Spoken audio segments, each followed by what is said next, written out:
Everest industries पर, जहां आपने एक शानदार गैप अप ओपनिंग देखी। स्टॉक फिलहाल अपने आप को मेंटेन कर रहा है। 182 का प्राइस आपके सामने है और ये आपके सामने ट्रेड करता हुआ दिखेगा लगभग 6-6.25% ऊपर। वॉल्यूम शानदार तीनों काउंटर्स में, और एवरेस्ट इंडस्ट्रीज में खासकर आपने लगभग 8,23,000 शेयर ट्रेड फिलहाल होते हुए देखे हैं। बहुत जबरदस्त वॉल्यूम और प्राइस एक्शन इन तीनों काउंटर्स में आता हुआ दिख रहा है। चलिए, नतीजों का माहौल है और हमारे सामने SBI कार्ड्स के नतीजे आपको आते हुए दिखेंगे और वहाँ के मैनेजमेंट से आपको चर्चा शुरू करते हैं। मेरे ख्याल से हमारे स्क्रीन पर SBI कार्ड्स का चार्ट आता हुआ दिखे तो उसका एक बार स्टॉक प्राइस चेक करें। लास्ट वीक आपने बहुत ज़बरदस्त एक्शन देखा था और अब आपके सामने ये स्टॉक प्राइस आता हुआ दिखेगा SBI कार्ड्स का। हेमंत जी, आप चर्चा शुरू कीजिए। ठीक बात है। तो SBI कार्ड्स एक बार डायरेक्टर साहब दिखाइए प्लीज भाव स्क्रीन पर।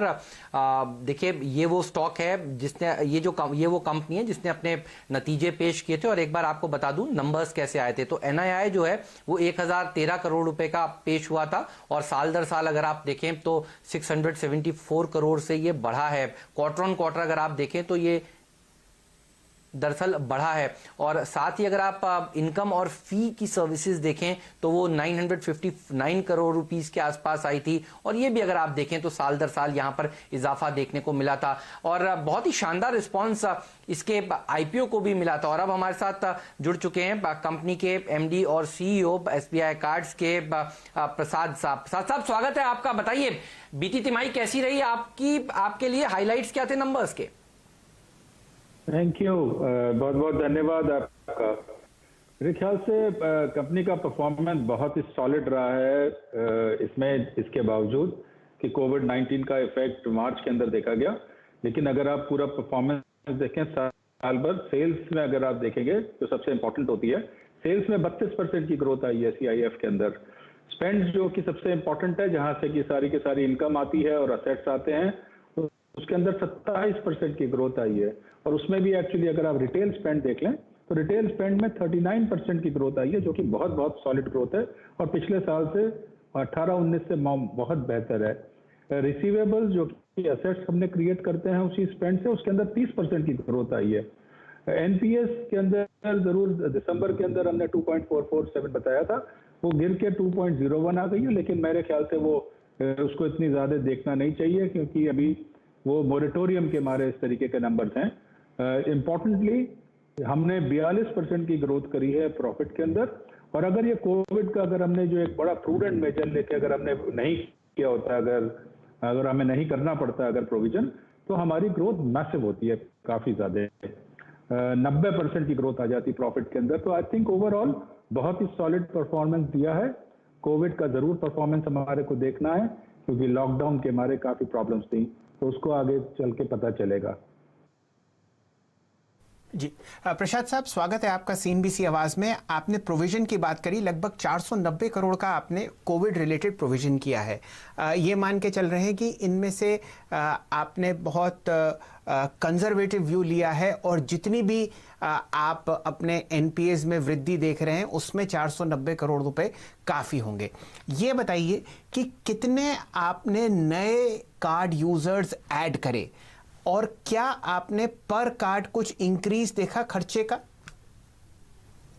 2-3 चीजें हैं। एक तो यह है कि पर कार्ड अगर आप कार्ड के नंबर देखेंगे तो हमने 3.4 मिलियन 34 लाख नए अकाउंट्स ऐड करे हैं और ओवरऑल 32% की ग्रोथ आई है CIF के अंदर। ये काफी स्ट्रांग नंबर है। और अगर पिछले मार्च के अंदर और पिछले लास्ट 10 दिन के अंदर 20 से 30 के बीच में अगर लॉकडाउन नहीं होता तो ये ग्रोथ काफी और स्ट्रांग आती। हम मेरे ख्याल से 1-1.5 लाख अकाउंट्स और बना लेते। तो जहां तक अकाउंट्स का सवाल है वो बहुत बढ़िया आया है। जो स्पेंड पर कार्ड आता है, जो कि एक आपने बताया बहुत ही इंपॉर्टेंट एक पैरामीटर है, उसके अंदर अगर दिसंबर तक के नंबर्स देखेंगे तो दिसंबर में उसके अंदर काफी इंक्रीज आ रहा था। हाउएवर उसके बाद जब ये वुहान का और जो चाहे कोरोना का जो इफेक्ट आया, फरवरी से थोड़ी सी स्लो डाउन हुई, मार्च में और स्लो डाउन हुई, तो उसमें थोड़ी सी कमी आई है।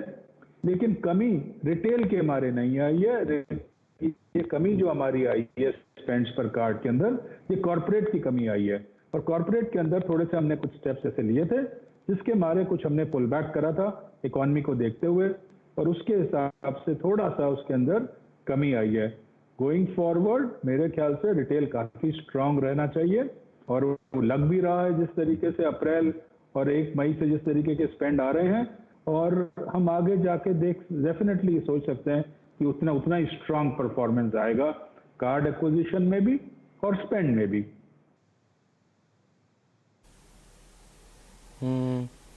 तो सर इस समय आप लोग क्या रणनीति बना रहे हैं, कैसे सेल्स हो रही है? जो टफ टाइम है इस समय आप लोगों की कंपनी ने क्या नई स्ट्रैटेजी बनाई है ताकि लोग आपके कार्ड को इस्तेमाल करें? मैं कुछ रिपोर्ट्स पढ़ रहा था और देख रहा था कि कई कार्ड कंपनियों ने कॉशियस होकर थोड़ी सी जो लिमिट्स हैं वो कम की हैं। आपने क्या किया, बताइए, अपनी एक्सपीरियंस प्लीज शेयर करिए। देखिए, सबसे इम्पोर्टेंट है लॉकडाउन के मारे 2 चीजें तो बहुत ज्यादा इफेक्ट हो गई थी। एक तो था कि नई सोर्सिंग नहीं हो पा रही थी जो कि फीट ऑन स्ट्रीट वाली है। दूसरी जो कलेक्शन, जो फील्ड वो कलेक्शन होता है, उसके अंदर भी काफी ज्यादा प्रॉब्लम आई थी। लेकिन पिछले 2 साल 3 साल के अंदर हमने इतना इन्वेस्टमेंट करा था आईटी के अंदर, और जो हमारा इंफ्रास्ट्रक्चर था वो इतना ज्यादा तैयार था कि जिस दिन से लॉकडाउन अनाउंस हुआ उसके 2-3 दिन से we were back on rails, और हमारा बिजनेस वापस स्टार्ट हो गया। क्या वो टेली कॉलिंग था, क्या वो सर्विसिंग था, कलेक्शन कॉलिंग था, सर्विसिंग ऑफ अकाउंट्स, इसका मतलब नए अकाउंट्स के लिए था। तो ओवरऑल हमने 27,000 अकाउंट कर दिए। वैसे हम 10,000 अकाउंट पर डे करते हैं, उसके बावजूद लॉकडाउन के हमने नए कार्ड इशू कर दिए 27%। ये सारे कार्ड अगर एंड्रॉयड फोन पर थे तो हमने उनको कार्ड भी भेज दिया, ई कार्ड भेज दिया।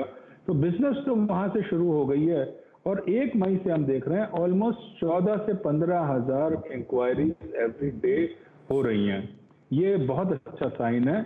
और जहां तक स्पेंड का सवाल है, स्पेंड भी 60% आ गए हैं जो कि रेगुलर स्पेंड्स के थे। तो हम अराउंड 300 करोड़ का स्पेंड करते थे, हम ऑलमोस्ट अबाउट 180 करोड़ के स्पेंड पे आए। जो चेंजेस देख रहे हैं स्पेंड्स के अंदर वो काफी डिफरेंट है। जब लॉकडाउन हो गया था तो पॉस्ट ट्रांजैक्शंस काफी कम हो गए थे, उसके बाद ऑनलाइन ट्रांजैक्शंस बहुत बढ़ गए। कुछ कैटेगरीज हैं जैसे कि ग्रोसरी होती है, यूटिलिटीज हैं, ऑनलाइन एजुकेशन है, डायरेक्ट मार्केटिंग जिसके अंदर इंश्योरेंस वगैरह आता है, ये बहुत स्ट्रांग हो गया है। और इतना ज्यादा हो गया है कि उसका जो ऑनलाइन स्पेंड था वो अराउंड 44% से बढ़ के ऑलमोस्ट 55% पर आ गया। ये एक हमारे को लगता है कि ये ड्राइवर ऑफ ग्रोथ होगा। और जैसे जैसे ग्रीन जोन और ऑरेंज जोन ओपन बढ़ेंगे, हमारी पॉस मशीन ओपन हो जाएंगी। जैसे ही पॉस मशीन ओपन हो जाएंगी, ये काम भी शुरू हो गया। और वही रीजन है कि 1 मई से ये ऑलमोस्ट अराउंड 180 करोड़ पे आया है। मेरे ख्याल से, मैं भी, आप अभी कई रिपोर्ट्स की बात कर रहे थे, मैंने कल एक रिपोर्ट पढ़ी थी, उसमें जब युआन में डिस्नी ओपन करा गया तो पहले दिन में सारा ब्लॉक, सारा कंप्लीटली उसका रिजर्वेशन हो गया। मैं समझता हूँ जैसे ही ओपन अप होगी इकोनॉमी, लोग काफी वापस जाएंगे।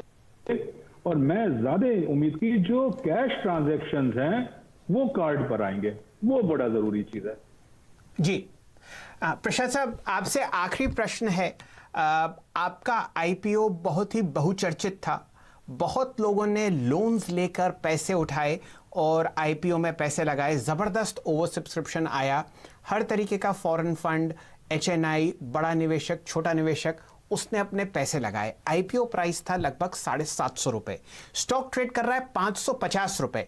जो लोग अपने डीमैट शेयर्स, डीमैट होल्डिंग्स में आपका शेयर फिलहाल पकड़े हुए रखे हैं, उनके लिए आप कौन से 2 ऐसे अहम पॉइंट छोड़ के जाएंगे कि एक, उनका मनोबल बना रहे, या वो फिलहाल इस लेवल पर थोड़ी एवरेजिंग करें आपके स्टॉक में?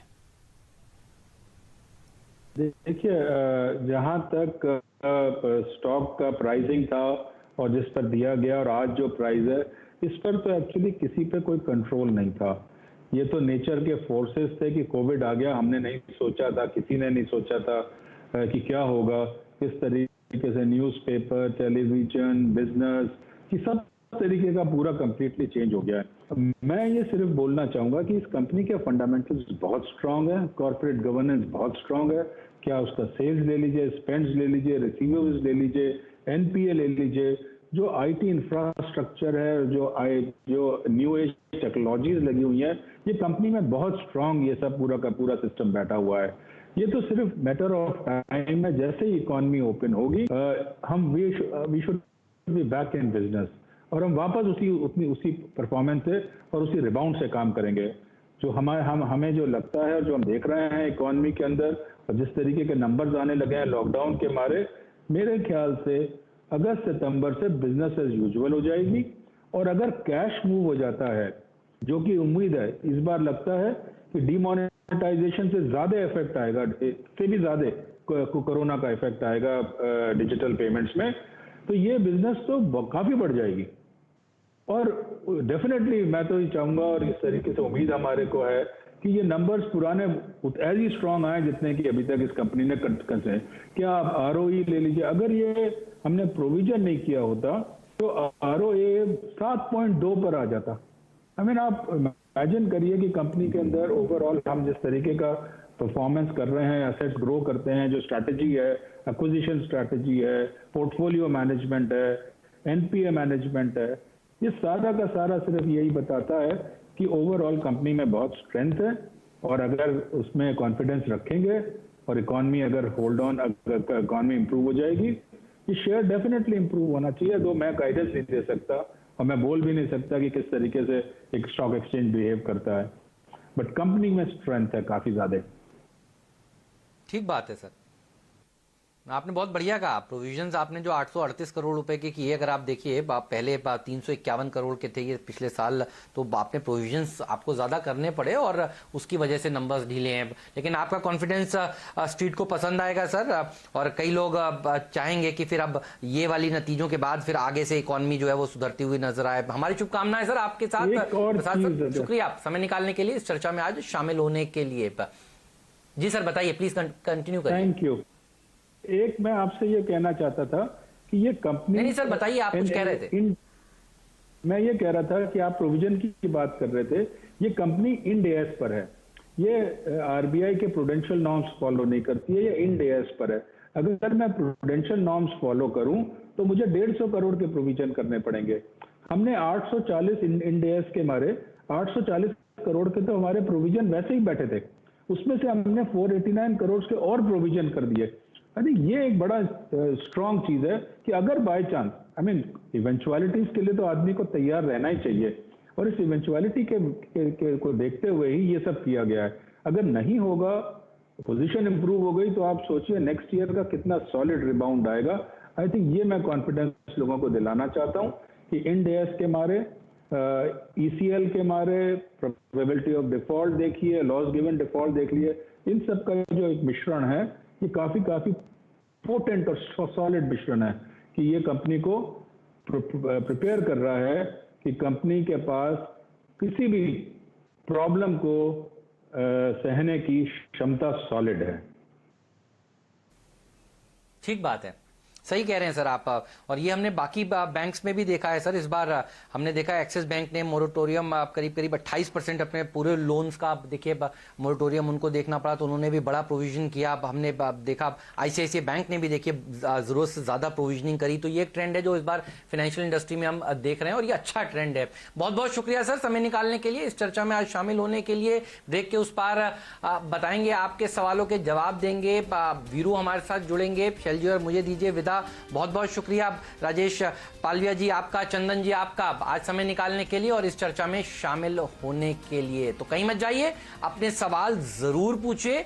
ट्विटर आपके हाथ में है, और ये वो ट्विटर है जिस पर आप अपने सवाल पूछ सकते हैं इस समय।